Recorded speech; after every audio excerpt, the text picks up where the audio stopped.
So I thought I'd do like a little setup, which kind of looks something like this.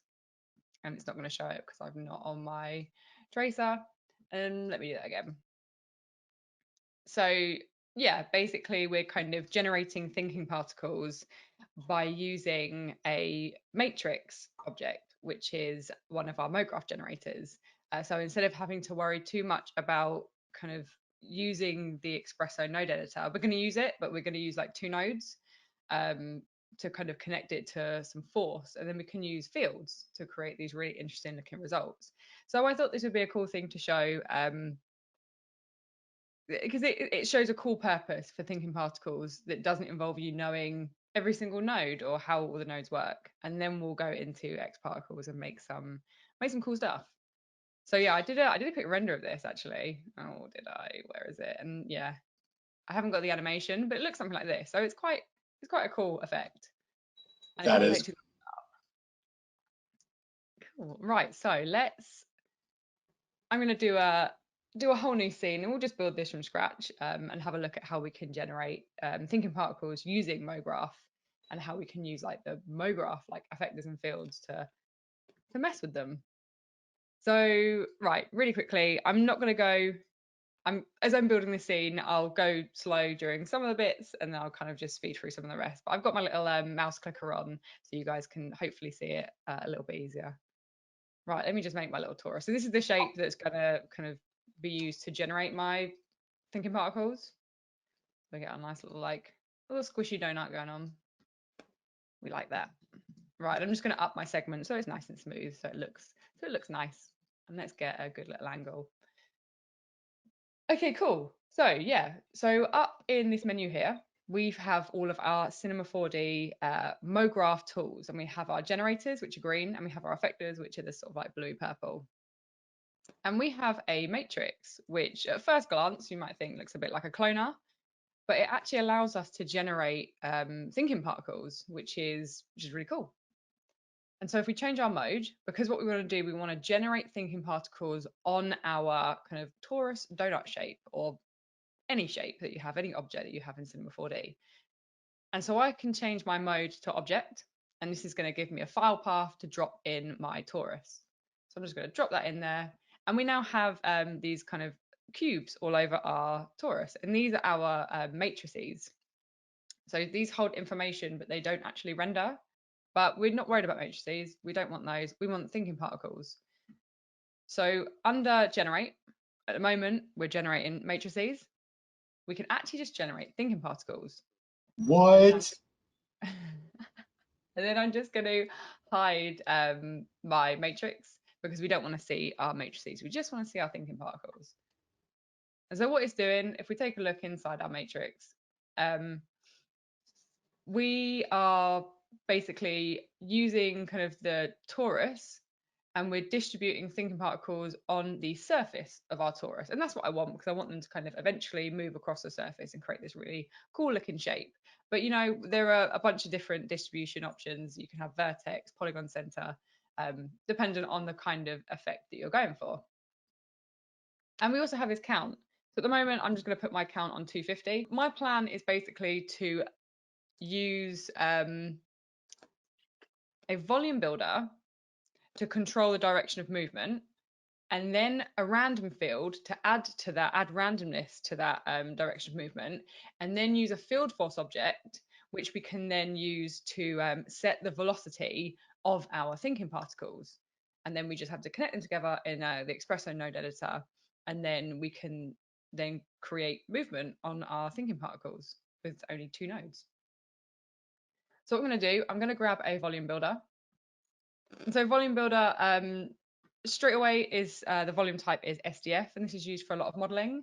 But what we're going to do, we're actually going to use vector mode, and nothing's going to happen because I need to drop my torus inside of my volume builder. So I'm just going to drop that in there, and we now have what looks like a bit of a hairy donut going on. Let's get in here. So so these are our vectors, and so our vectors, because we've dropped our torus inside our volume builder, we're generating vectors based on they're pointing in the direction based on our torus, so they're based on the curvature of our torus. Our voxel size is set to 10, And so they're quite like big vectors at the moment. So if I put this on something like 0.5, they're going to be nice and small. And this voxel size is going to directly kind of correlate to the distance in which our thinking particles are going to move away from our torus. And so because we want it to kind of remain on the surface, we can do this value of 0.5 so they don't go kind of flying off. We just want them to move on the actual surface itself. Cool. So we now have our vectors. But what we need to do now, we need to use our volume builder with a field force, and our field force is going to add the velocity based on the direction of movement, which is what our vectors are kind of controlling. This is really cool. The field force is like an object that was added like I don't know, 1 or 2, maybe 3 versions ago, and it added a lot of a new, you know, a lot of new things for this old particle system, but also with, you know, other parts of Cinema 4D, like, you know, dynamics and everything. But in the balloon example I used this and I did the change direction, right? Yeah. So this is cool. You're showing like one of the other modes. Yeah, one of the other types. Yeah. Yeah, cool. So let me just grab my field force. So yeah, as Darren was saying, we've got kind of a couple of different velocity types. So we've got additive velocity, set absolute, and what Darren did was change direction. And we're going to be doing set absolute velocity. And then what we need to do, we need to connect it to our volume builder. So are they not doing anything now if you press play? No. Okay. Nothing will happen yet. And even when I do this step, nothing's going to happen yet, because I need to then connect my Xpresso nodes together. Right. So I'm going to drop my volume builder into my field force, and it's going to say, do you want a point object or a volume object? And we want a volume object. And so, yeah, so again, if I press play, nothing's going to happen. Everything's set up apart from we haven't told inside of our Xpresso node editor, we haven't told Cinema 4D that our thinking particles need to be affected by our field force. So luckily, we only had to use 2 nodes for this. And it's actually something Darren showed, but using a different force object. He used the wind. So I'm just going to title this Xpresso just so I keep it neat and tidy. I'm going to right click, go to programming tags. I'm going to grab my Xpresso tag. Right, so all we need to do is connect our kind of thinking particles using the p-pass to pass them into a force object, and that's going to be our field force.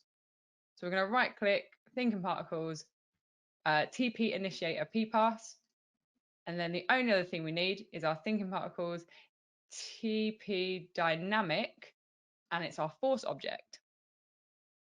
We need to make sure we drag and drop our field force. So we're telling the Xpresso editor that the force object is the field force.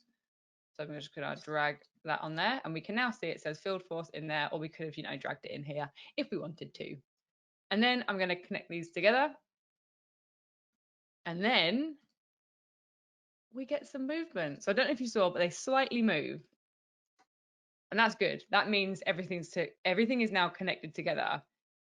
And so now what's happening is our thinking particles are kind of, their velocity is being set by the field force, and their direction of movement is being set by the vectors in the volume builder. This is where we can take advantage of one of the other MoGraph kind of tools, which are our fields.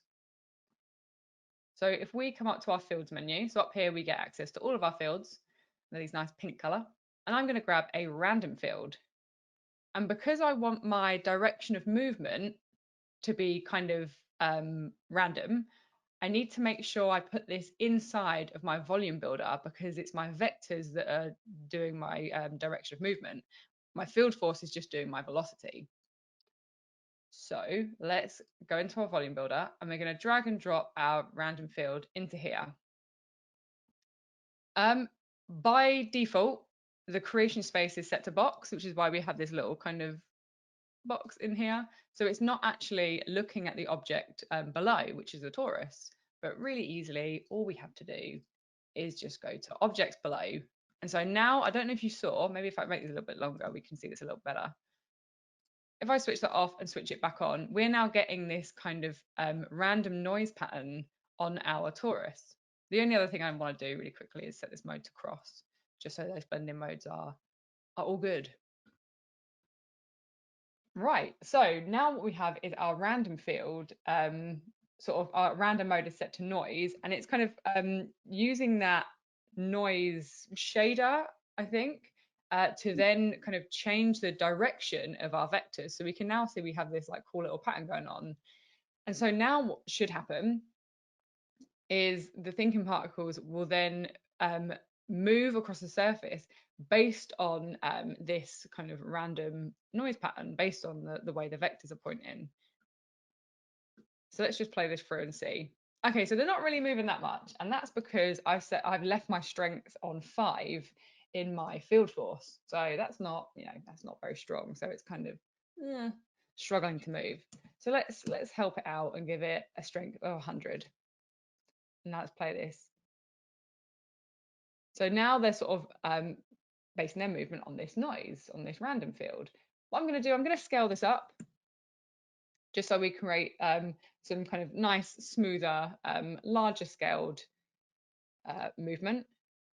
And we can really see how this is kind of, how these like thinking particles are moving by using another MoGraph generator, which is the tracer. So sort of similar in Xparticles where you can have trails.